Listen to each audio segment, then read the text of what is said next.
Lily POV. Today is my 14th birthday. There will not be birthday cake, singing, or a party. Instead, we are attending a funeral. My sister's funeral, to be exact, before my sister died.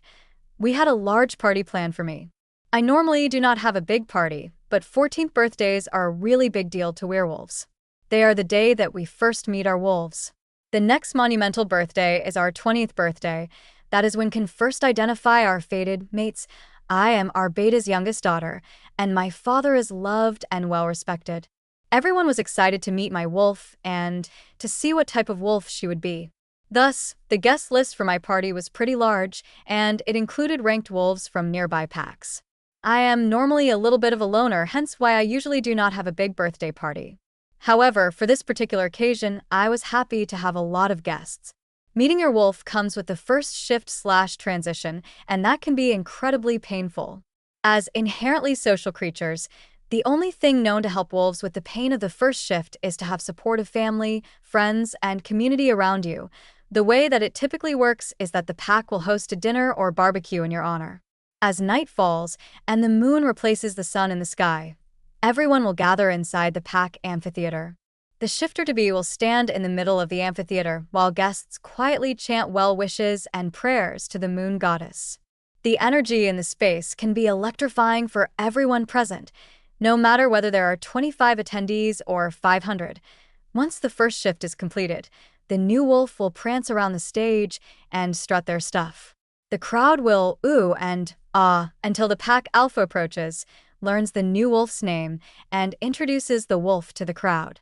The new wolf will also swear his or her allegiance to the pack and to the alpha, allowing the wolf to mind link with other pack wolves. Finally, the new wolf and any guests old enough to shift will go for a pack run.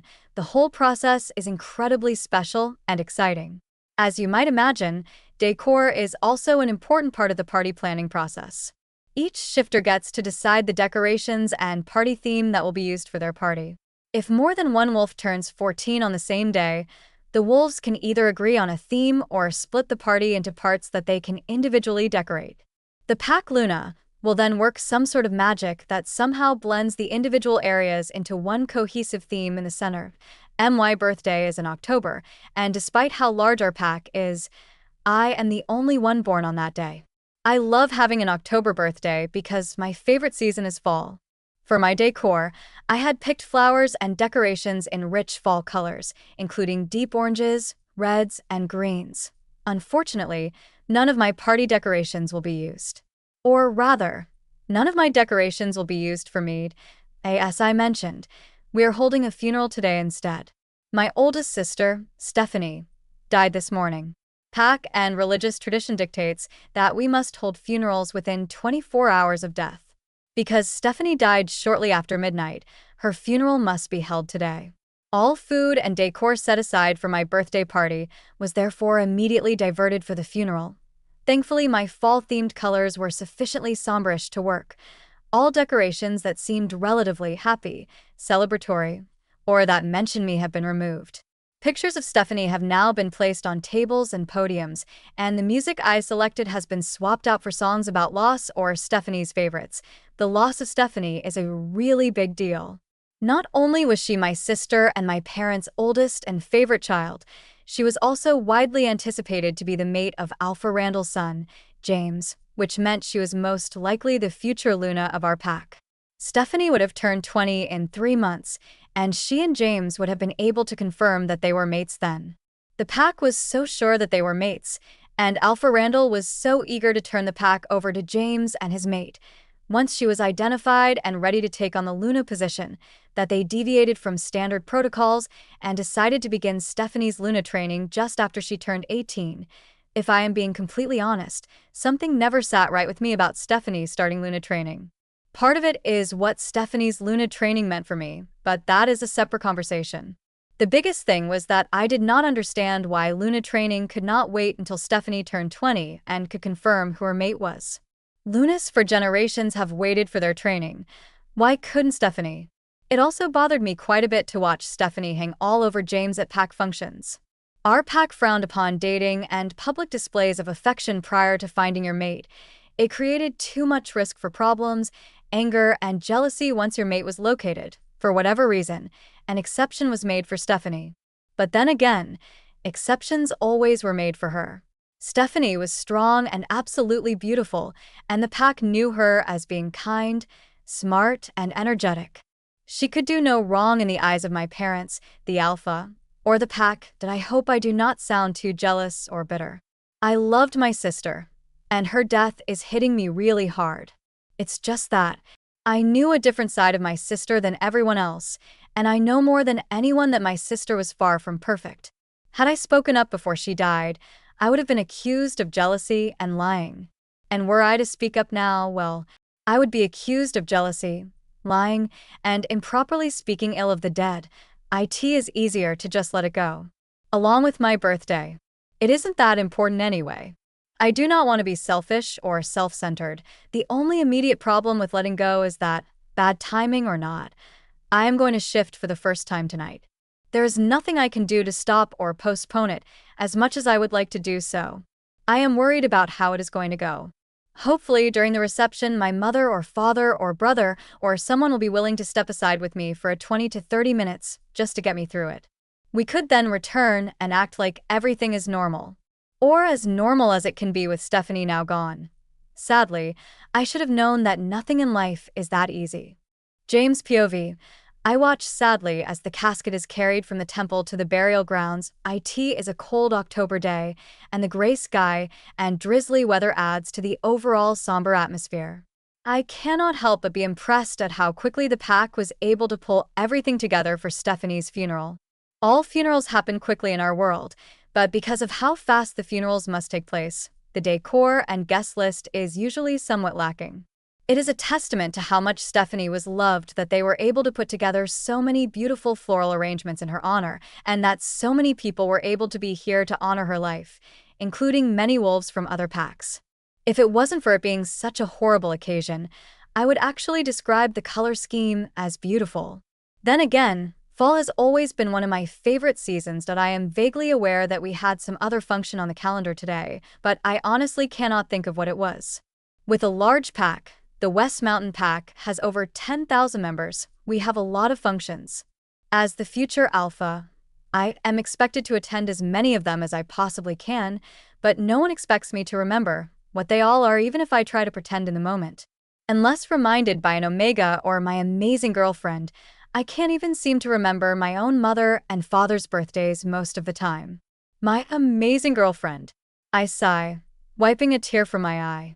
She will never again be around to remind me about birthdays. Sadly, there will be no pretending that I know what today's ceremony is about. Stephanie Brogan was the love of my life, and she was my future mate and Luna. I still cannot believe that she is gone. We never even got to fully experience the mate bond, including the sparks and the great sex that I am told comes with it. Had she lived just 3 months longer, our wolves would have confirmed one another as mates, and Stephanie would have been able to formally claim her proper place in my bed and in my life. Instead of welcoming her sexy body into my bed, I am saying goodbye to her today. I am also saying goodbye to all of our future plans and dreams together. I cannot help but feel anger and resentment about that. This is not how things were supposed to be. As I watch the funeral procession go by, my father, mother, and I, along with the Beta family, must stand at the entrance as guests move from the temple to the burial grounds. I catch a glimpse of Stephanie's younger sister, Lily. She is standing next to her mother. She looks both sad and innocent, which causes the anger in my body to rise even more. That little brat is the reason that Stephanie is dead. Flashback to last night. Stephanie and I are cuddled on the couch in the pack house living room watching a movie. I have my hand on her thigh, and I am about to kiss her when she gets distracted by a text message. Stephanie did not let me see the message, which annoys me, but she quickly explains that Lily is lost in the forest after having snuck out to meet a boy. Stephanie's sister is 13 or 14 years old. She has all the teenage acne and attitude that comes along with being that young. Unlike Stephanie, who has beautiful blonde hair and hazel eyes, Lily has reddish-brown hair and bright green eyes. Or at least I think they are bright green. She usually has them covered up with large black glasses. Stephanie gets up and tells me that Lily has texted her, begging her to come and find her. I am annoyed by the interruption, but I offer to go with Stephanie to get the little brat. Stephanie says Lily will be upset if anyone else knows about her little escapade. Stephanie reassures me that she'll be fine, and then gives me a quick peck on the lips. My wolf and I have a bad feeling when Stephanie leaves, but Stephanie has us wrapped around her little finger. It is almost impossible for my wolf and I to disagree with her about anything. We pause the movie and decide to get some work done in my dad's office while we wait for Stephanie to get back. I am a night owl anyway, so I do not mind waiting. Unfortunately, about an hour after Stephanie leaves, I get an urgent mind link from our pack warriors. They report that the little brat had been spotted running out of the woods screaming for help. Before they can say much more, I shift into my wolf form and take off running. I follow Stephanie's scent far into the woods, until I come to a small clearing, which is covered in Stephanie's blood. Her torn, bloody clothes are tossed around, and chunks of her hair are thrown about as well. It is the worst, most savage sight that I have ever seen. The smell of rogues is all over, so it is fairly obvious what has happened. The a-holes didn't even bother to leave her body. Asterisk, asterisk, asterisk, end of flashback, asterisk, asterisk, asterisk, tears threaten to continue to fall as I think back to the scene last night. I have not slept or eaten since I found what was left of Stephanie, and I am having trouble holding my emotions together. Now that my eyes have spotted Lily, my anger with her becomes a welcome distraction. I have a very hard time looking away from her. The truth is that I have always found myself strangely curious about her, but today all I want to do is take my anger out on someone, and she seems as good a target as anyone else. Her stupid teenage behavior cost me my mate, and it cost this pack its future. Luna, my wolf, Luke, begs me to calm down. It is an interesting thing, having the wolf side try to calm the human side. As upset and angry and emotional as I am, it is tempting to ignore him and immediately start teach that little brat a lesson. However, I decide to follow Luke's advice after he reminds me that Stephanie deserves to have her funeral be all about her and not some whiny teenage brat. That does not mean that I am going to let Lily get away with what she has done, but I wait until a more appropriate time to take my revenge. I turn my focus back to Stephanie's casket, which we filled with her bloody clothes, hair, and anything that could be found at the site that had her blood on it. The casket has been brought to the center of the amphitheater. The Alpha and Beta families take their seats in the front row, and my father and the pack priest move beside the casket to begin the ceremony. The ceremony involves a lot of prayers, rituals, and speakers. The average ceremony takes 2 to 3 hours, and Stephanie's will most likely take closer to 4 to 5 hours given her status in the pack and how beloved she was. During the ceremony, I keep trying to distract myself by looking around as others around me. I do not want to be seen as weak by curling into the fetal position and wailing like a baby, even though that is the only thing I want to do right now. My heart breaks as I glance at Stephanie's parents next to me in the front row, holding on to one another as they cry. Seeing Stephanie's father, a strong, powerful beta wolf, break down is a sight I have very rarely seen. The pain in his eyes is heart-wrenching. I also notice Stephanie's brother, Nick, as he clings to his mate, Jenny. Both of them are crying as well. Nick is my best friend, and I have known him since we were tiny pups, but I have literally never seen him cry. I notice that there are no dry eyes anywhere. Even my father has a few stray tears running down his cheeks, although I am sure he would kill anyone who pointed it out. He is a proud man, just like me. As the sky continues to darken, I notice the little brat starting to act like she is uncomfortable in her seat. I can tell that Stephanie's mother is getting agitated, and rightly so. For once, can the little brat not think about something other than herself? Seriously, it is one ceremony. Just one. For an older sister who died trying to help her. How dare the little brat not hold herself together? The next thing I know, the moon is high in the sky, and the final rites are being spoken by the priest. As exactly that moment, the little brat whispers something in her mother's ear. Her mother turns and glares at her, causing the little brat to put her head down.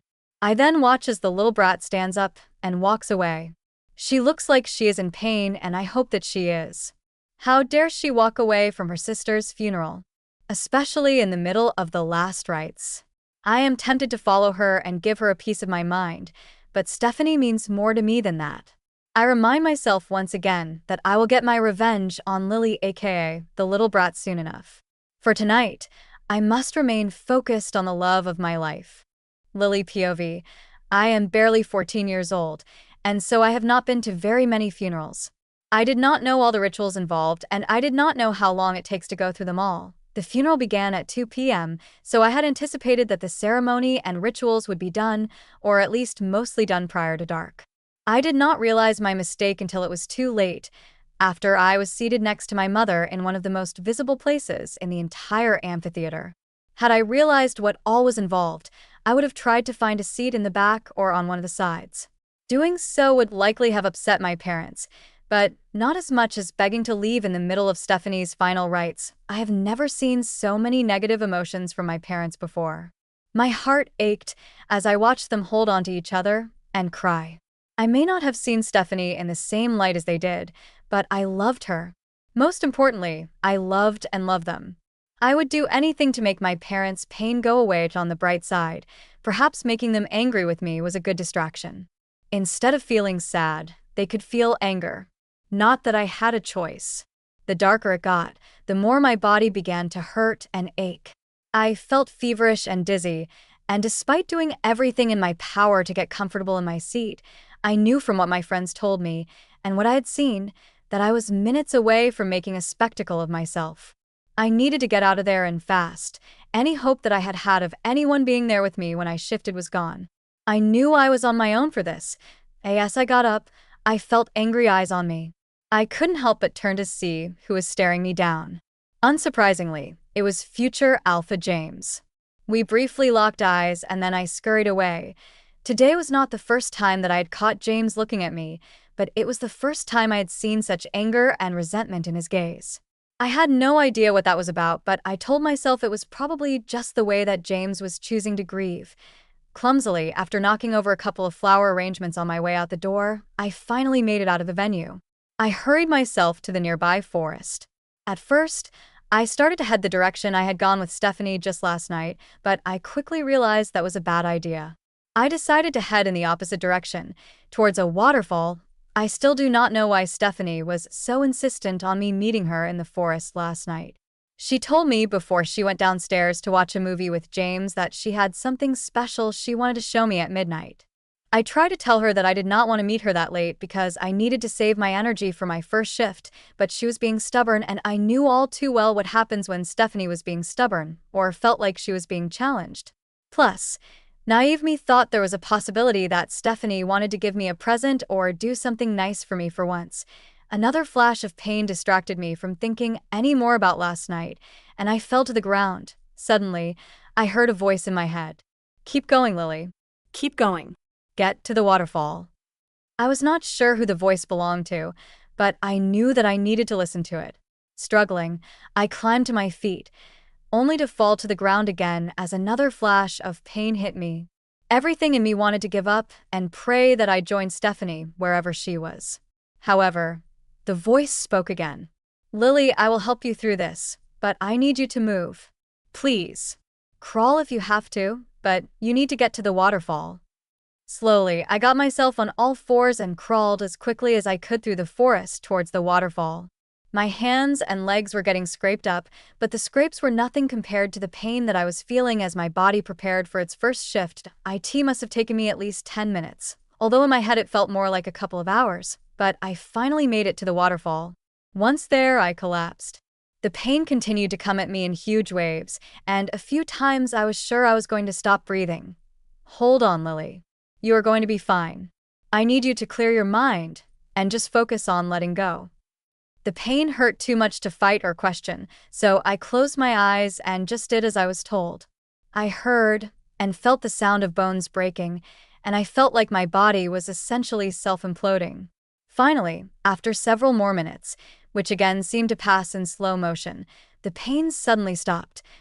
"Good job, Lily. You did good," the voice said. The pain was gone, so I could finally ask questions. Who are you?" I asked. "I am your wolf, silly. My name is Rose. Are you ready to see what I look like?" "Good. Now open your eyes." I opened my eyes and immediately noticed that I was not human anymore. My feet and hands were paws. I then looked into the water that pooled at the edge of the waterfall, and I saw my reflection, or rather the reflection of Rose. My heart stopped. There are many different types of wolves: alpha wolves, beta wolves, gamma wolves, warrior wolves, silver wolves, white wolves, red wolves, omega wolves. And even within those categories, there are varying sizes and colors and markings. We learn about the types of wolves in school. Expect the unexpected was a phrase that was often said about the first transition, but in reality your wolf generally follows your lineage. The children of alpha wolves will generally be alpha wolves. The children of beta wolves will generally be beta wolves, and so on. Typically, the big excitement, especially with children of ranked wolves, centers on the size, color, and personality of the new wolf. Looking back at me in the reflection of the pool was a type of wolf I had never seen or learned about in school. Rose's fur was a beautiful bluish-silver color that almost glowed. On the right side of her rump was a large black crescent moon symbol, and the black coloring of that symbol matched her solid black paws and black tail. In addition, I noticed that Rose was huge. Although it was tough to tell, it appeared to me that Rose was at least as large as some alpha wolves. What type of wolf are we, Rose? A special type. You will learn more as time goes on, but know that the moon goddess has blessed you, and I, Lily. I did not say anything. I was not sure what to say.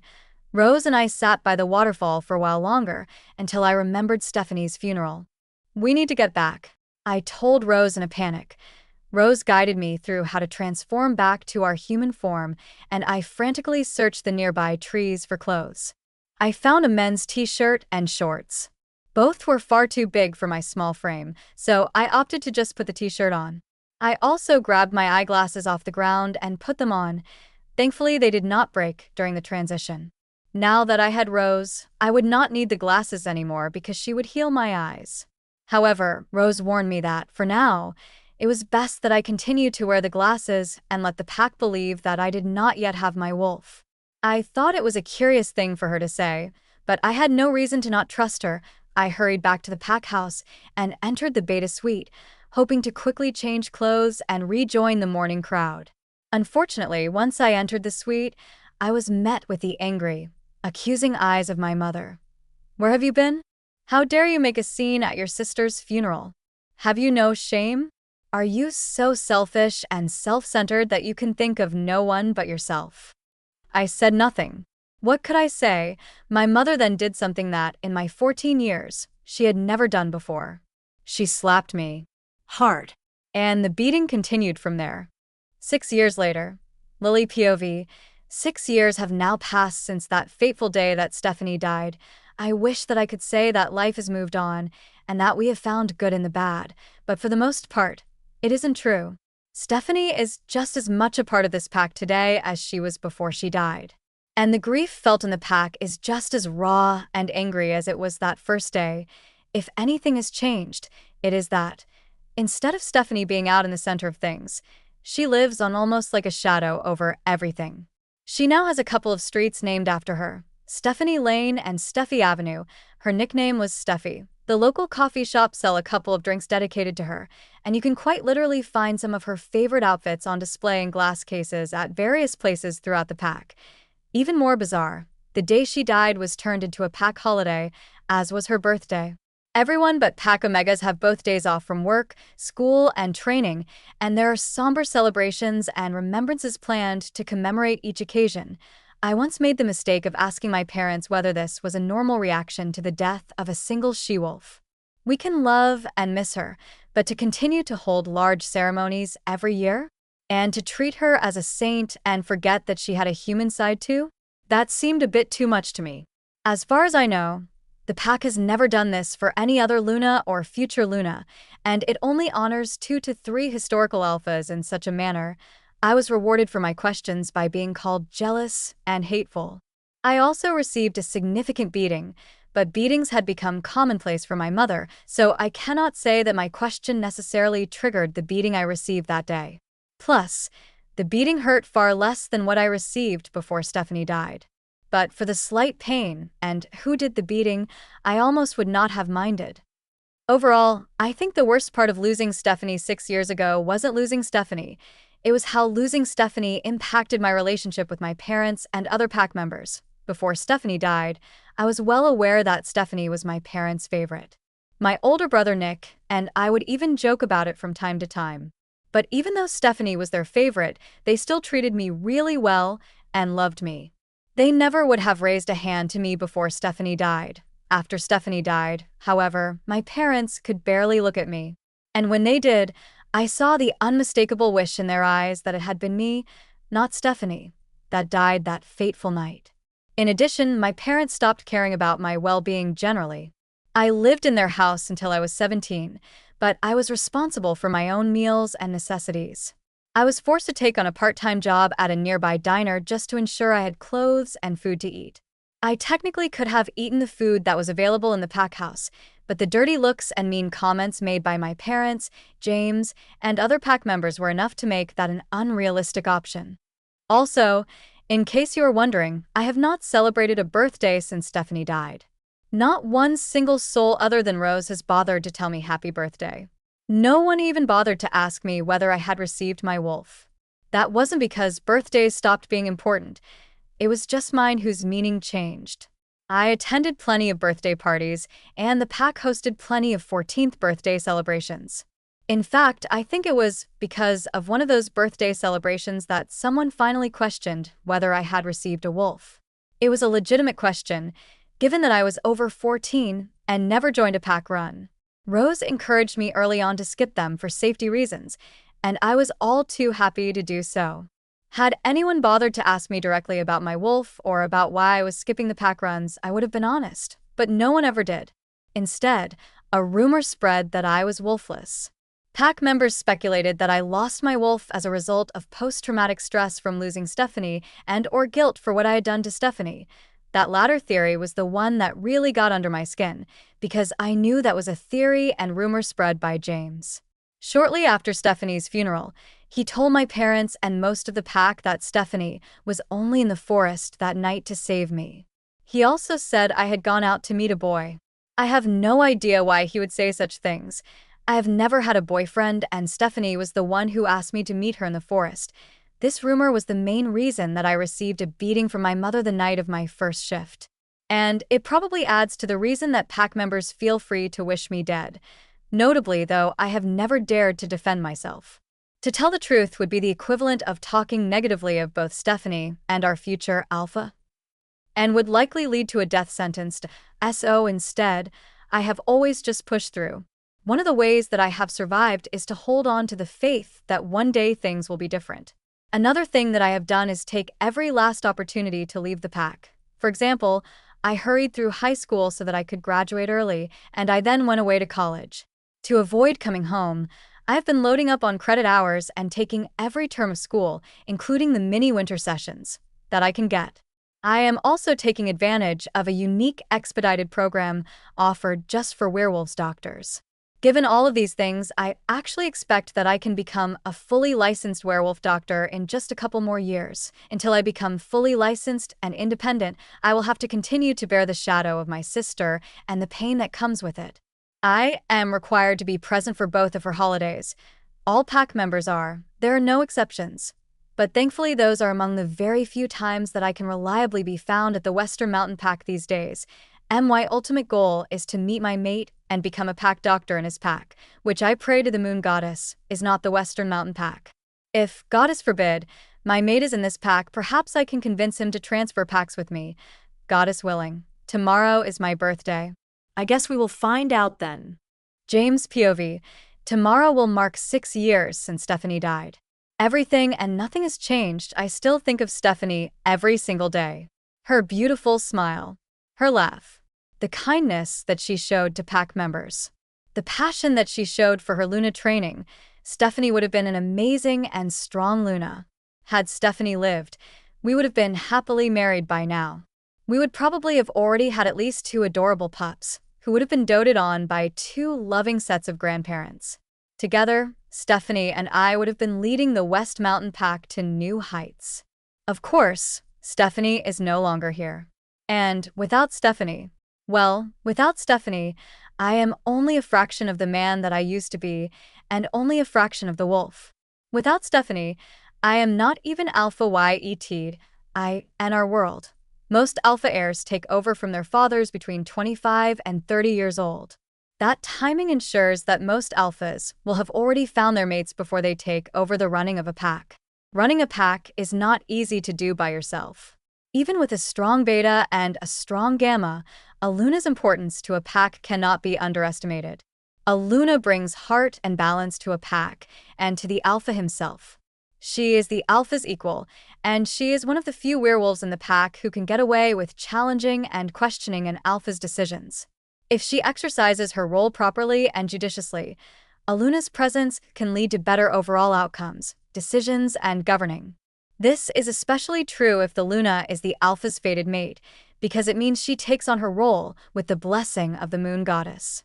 Alpha heirs who take over their packs prior to turning 25 typically do so either out of necessity or because they have been fortunate to have been mated very early to a strong Luna. 6 years ago, when Stephanie was still alive, my father thought we were going to be part of the lucky latter category. He had been very eager to take an early retirement. He and my mother had fantasized about all the European trips and Caribbean cruises that they would take after I was sworn in as alpha, and they had already had tentative plans for at least one of those trips. Of course, all of those plans were ultimately scrapped. Today, I am old enough to take over as alpha, even without a Luna by my side, but my father is concerned that I am not mentally strong enough to do so yet. He sees me as broken. My father is probably right. It is a little hard not to feel broken. The reminders of Stephanie are everywhere. Even after 6 long years, I feel like I cannot escape from the reminders or from my grief, and it is suffocating. The pack house has practically turned into a mini museum to her, and almost all of the local businesses have some sort of small dedication, whether it be a dedicated drink, food item, picture, or shelf of Stephanie-inspired items. Worse, twice a year, we hold a series of ceremonies and remembrances for Stephanie. As Stephanie's mate and as the future alpha heir, I am expected to attend every one of them. I want to be there. I know that I should be there. But it is complete and utter torture. Every day without Stephanie is difficult, but Stephanie's birthdays and death anniversaries always hit me the hardest. What I want to do more than anything on those 2 days is be by myself so that I can process my grief. There is a waterfall that I like to go to. If I could, I would spend all day there on both days. The waterfall isn't exactly hidden, but to find it you have to go pretty far within the woods and know where to go. As far as I know, I am the only one in our pack who ever goes there. Being at the waterfall brings me comfort. It always has. That is where I want to be when I am grieving or upset. Unfortunately, instead of spending time in the comfort of my waterfall, I have to spend the 2 hardest days each year out in public with almost 20,000 eyes watching my every move and every reaction. Instead of just grieving, I have to be conscientious of how every display of emotion can impact and be perceived by the pack members. As I listen to pack members, Stephanie's parents, and my own parents take turns telling stories about Stephanie and her good deeds, I am expected to somehow strike an impossible balance between sadness and strength. At each of the events, year after year, the remembrances are largely the same. At this point, I practically have the speeches memorized. The speeches usually include stories about how Stephanie would bake cookies and send her sister to deliver them to the guards working the late-night shift on the borders. And stories about how any time anyone was injured in training or at battle, she would not only have her sister deliver care baskets to patients at the hospital, but she would also put one together for any family members separated from them while they were recovering. My parents talk about how eager Stephanie was to take on her position as Luna and how dedicated she was to her training, even working on lessons for hours at home multiple times per week. Stephanie's parents talk about their prior dreams for their daughter and the hole they continue to feel in their hearts. Nick talks about how family celebrations do not feel the same without Stephanie there, and Jenny talks about wishing that she still had a sister-in-law to bond with and engage in girl talk. The only blessing is that, as the grieving mate, no one expects me to say anything at these events. But that does not spare me from the staring and judgment. If I show too much sadness, Pack members worry that I am weak and will not able to be the leader of the pack in the future. If I seem too stoic or show too much strength, pack members could perceive me being disrespectful towards Stephanie's memory. They will also worry that my reign as alpha will lack balance and compassion, which I already hear whispers about from time to time. Sometimes, I feel angry about the whole thing. I would never, ever expect anyone who has lost their mate to put themselves on a stage multiple times a year and be judged on whether their external grief is appropriate enough. And yet my parents have no problem doing it to me. I tried to push back once, but only once. As you can imagine, it did not go well. I started the conversation by telling my parents that I did not think it was healthy for me to be surrounded by constant reminders of Stephanie, and I told them that I thought the constant remembrances were counterproductive to my mental health. I suggested that we scale back the events, or make them more private affairs. My father got angry and accused me of being selfish. He told me that being uncomfortable and dealing with the pressure of judgmental pack members is part of being an alpha. Meanwhile, my mother reminded me that the ceremonies had been Stephanie's parents' idea, and she asked me if I wanted to be the one to tell them it was no longer important to celebrate Stephanie's life. And oh, of course I did not want to tell Stephanie's parents that. No, I did not want to be selfish. I just wanted, and still want, to not feel so sad all the time. 6 years in, and the only reprieve I ever get from my grief is when the little brat is around. She has made herself scarce the last few years, but when she is around, my wolf and I can sense her from a mile away. My wolf and I fight about her all the time. For some reason, Luke seems to have a soft spot for the little brat, but we can agree that it is nice having her around. For me, it's because I have a worthy target for my anger and rage. Lily POV. I arrive back at the pack around 9 p.m. on the night before Stephanie's 6th death anniversary. When I pull up to the border gates, I am directed to park my car and exit my vehicle. The 3 male guards at the border gates, Marcus, Joey, and Aiden, ask me for my name, which makes me roll my eyes. I went to school with all 3 of them. I sat next to Aiden in every math class that I took between 7th and 10th grade. Marcus and I were lab partners in science class in 10th grade.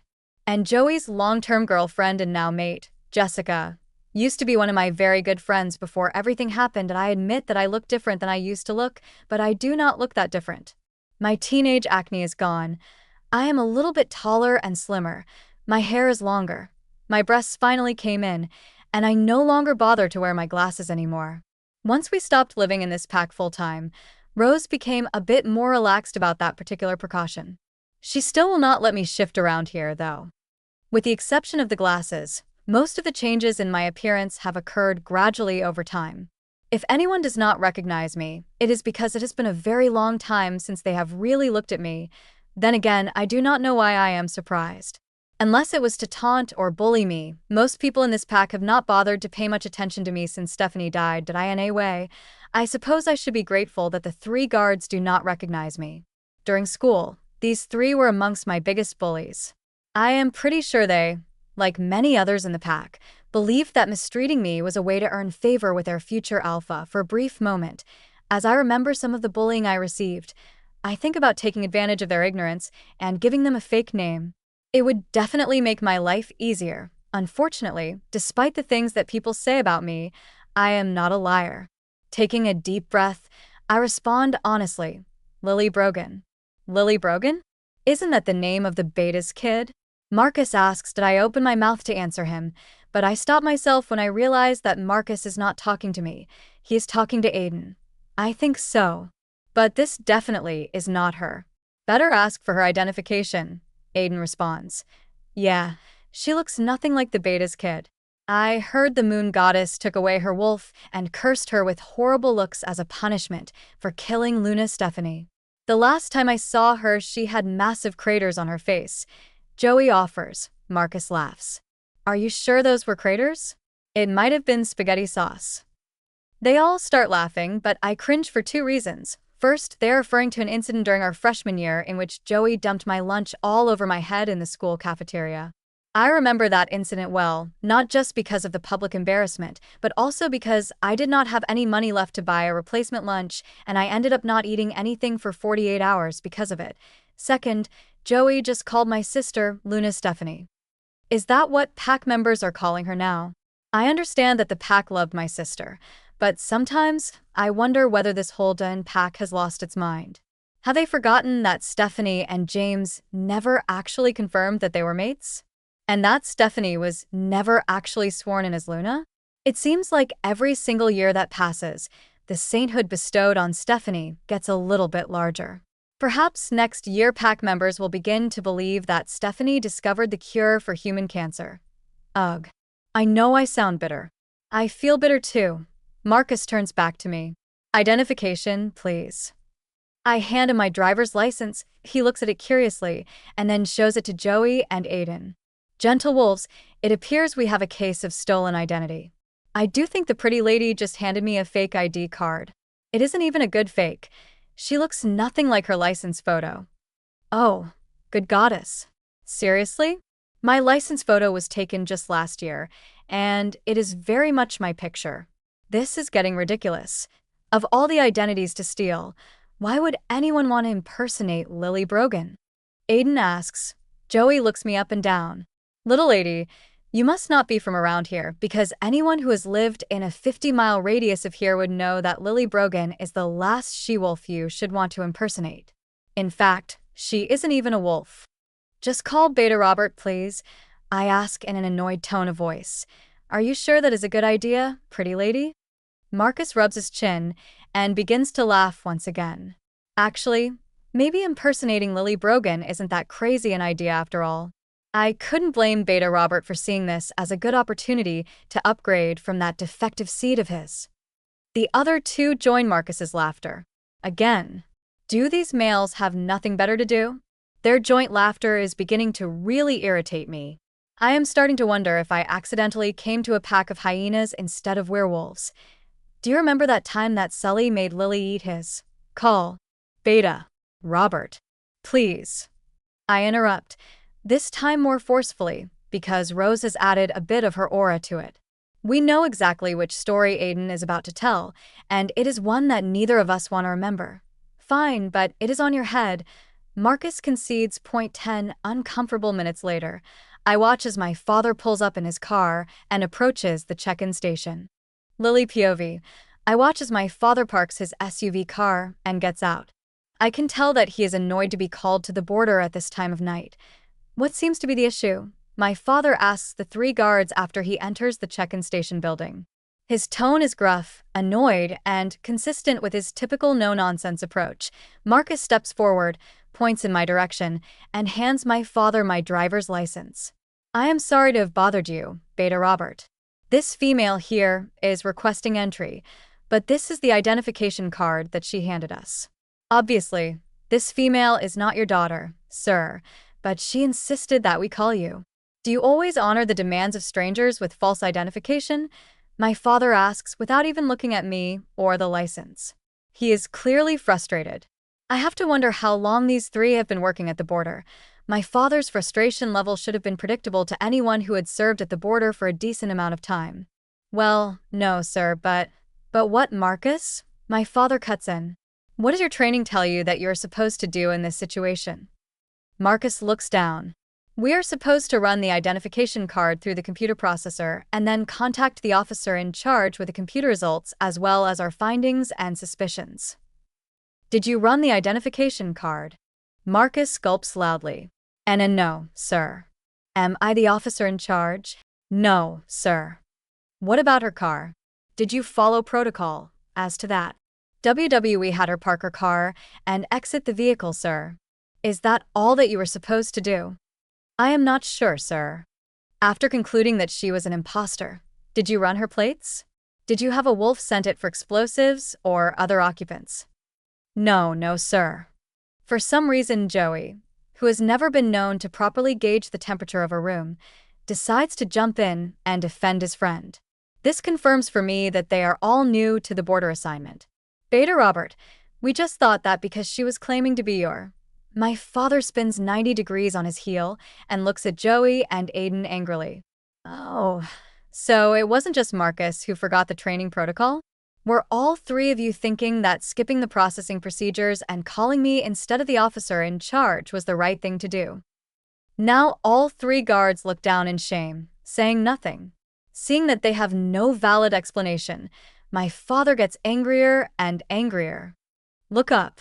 Now my father yells. He points to a large portrait of Stephanie that is hanging on the wall. Look at her picture. There is a very subtle shake in my father's voice and hand. I know what is causing it, and I am starting to regret asking the guards to call him. In case you need a reminder, border security is one of the most important PAC duties we have, if not the most important.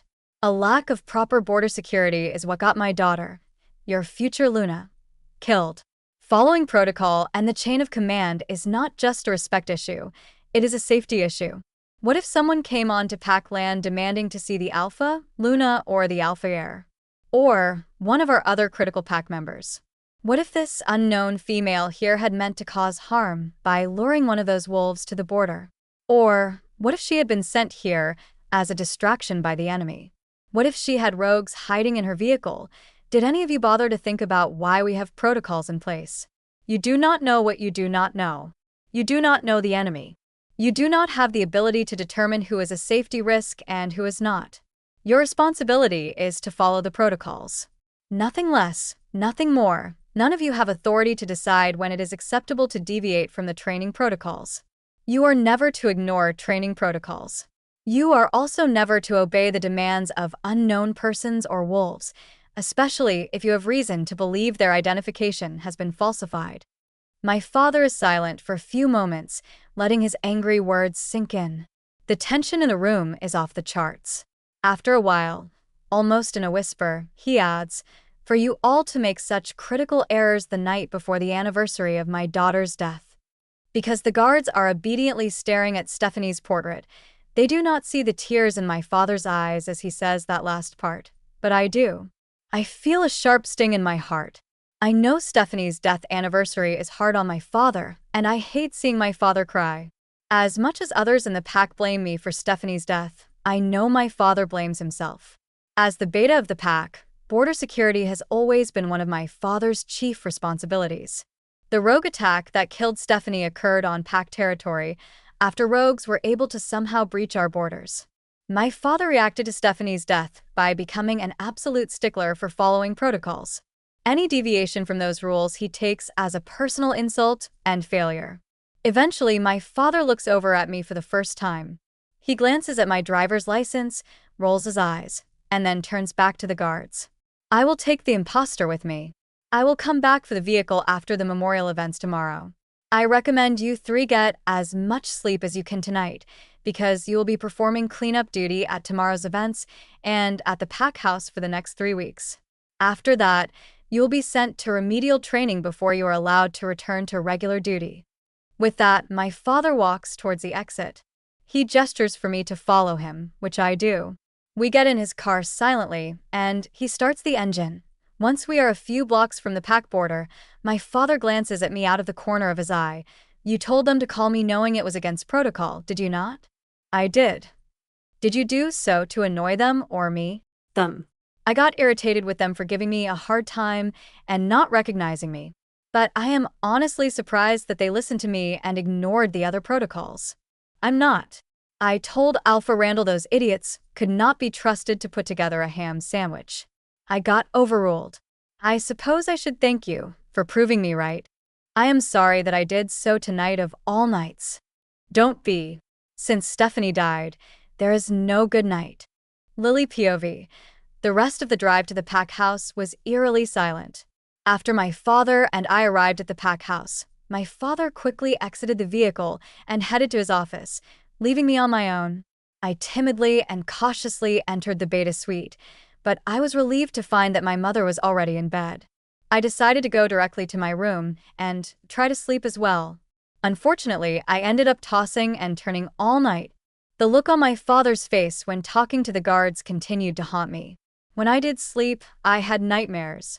Strangely, Rose seemed restless too, but other than briefly wishing me a happy birthday after it hit midnight, she did not say anything. I think the main thing that provoked my nightmares and kept me up was that my heart ached for my father. I knew that I wanted to help him with his pain and ease his suffering, but I was not sure what I could do or say to make things better. It has already been 6 years. If time has not helped heal his heart, what could I do? The truth is, I am not Stephanie and I never will be. The only thing I have ever known how to do for my father is to try to stay out of his way. At least for my mother, I can serve as a literal punching bag to help her relieve her grief. And for others in the pack, I can serve as both a literal and metaphorical punching bag. But I am nothing to my father. My father has neglected me and ignored the abuse I suffer from others, but he has never directly participated in any of abuse. Perhaps that is one reason his pain upsets me more than the pain of everyone else. He is the least awful amongst my current tormentors, and I can sometimes lie to myself that he does not know or agree with how much I have suffered. I know that it probably seems strange that my heart aches for him at all, given that he is someone who, for the most part, could care less about me. However, please understand that for my own sanity, I have chosen to remember and hold on to the good times in my childhood. But of course, there is also the fact that, regardless of how my father currently feels about me, I have always been, and will probably always be, a daddy's girl. It is just part of who I am. Since I was in diapers, I have looked up to my father and considered him to be my superhero. Before Stephanie died, I never saw an ounce of weakness in him. He was my strength and my rock. I always had a strong desire to make him proud of me. He was always the first one I ran to when I got a good grade on a test, or when I drew a picture I thought he might like. And, before Stephanie died, he was always the first one to dry my tears when I got hurt or to give me reassuring praise when I felt down. Even though I knew Stephanie was his favorite, even though I knew Stephanie's accomplishments would always be greater and that he would always be more proud of her, those little things mattered to me. I lived for those moments, sigh. By 5:30 a.m., I gave up on any hope of further sleep. Stephanie's first remembrance event was not scheduled until 11 a.m., so I knew I had a little bit of time. Eager to take advantage of that time and also avoid my mother, I took a quick shower, packed a small backpack, and headed out of the house. Predictably, my feet led me to the waterfall that I had shifted in front of 6 years ago.